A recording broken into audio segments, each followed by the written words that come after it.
Hi, this is Dave Jenkins from the La Plata Town Council Ward 4 and your host for my podcast entitled La Plata Ward 4 Update about La Plata Town Council meetings, activities, and issues. I've also started a video series to provide additional detail about specific issues and projects. This particular video episode is a follow-up to my earlier podcast about the proposed radio station road pathway project. So now I would refer you to the screenshot which shows you an overall view of the proposed project.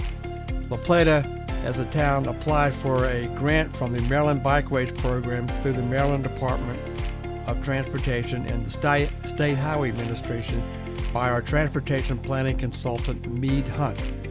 This initial grant was for the design of a hiker-biker walkway project, which is shown in your screenshot. La Plata was awarded a grant of approximately $338,000 for the initial design, and the town's share or cost share of this portion of the grant is $94,000. So let me refer to you now to the screenshot to give you a little bit more details about the project. So the project does connect with an existing county bike pedestrian path along St. Charles Parkway. This is labeled number 1 on the map on the screenshot. It then extends south and then would connect with number 2, Laurel Springs Regional Park, a county park. And this also then has the potential to connect with the extension of the Indian Hill Rail Trail, which is currently understudy by Charles County. The pathway project then continues south along Radio Station Road and would make connection with item number 3, La Plata High School and Mary Matula Elementary School.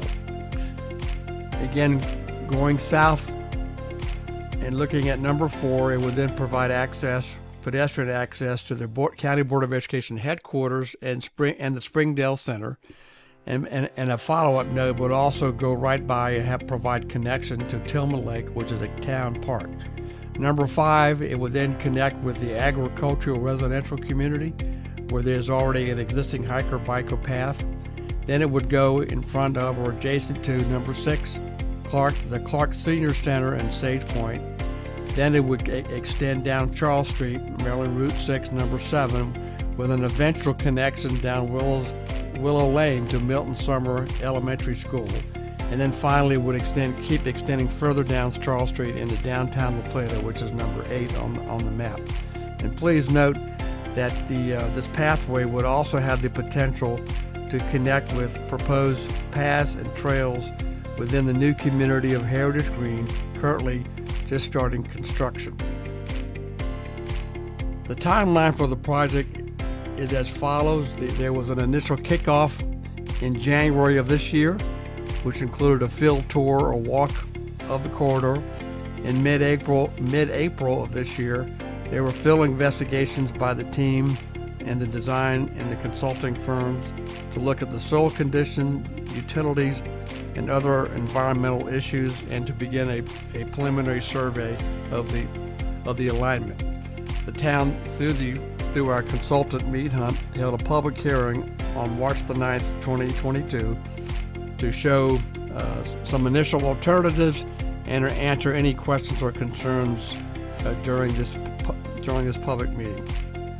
We hope then, given those comments and questions, that either in May or June, that the consultant will then complete an intermediate design and then submit it to the State Highway Administration and other agencies for review and comment. From that review, the town would then seek construction funding, or actually seek a construction funding through an application. And then moving on, hopefully in late of 2023, there would be an opportunity for the town to select a consultant and do a construction bid, and then hopefully we'll start construction in early 2024.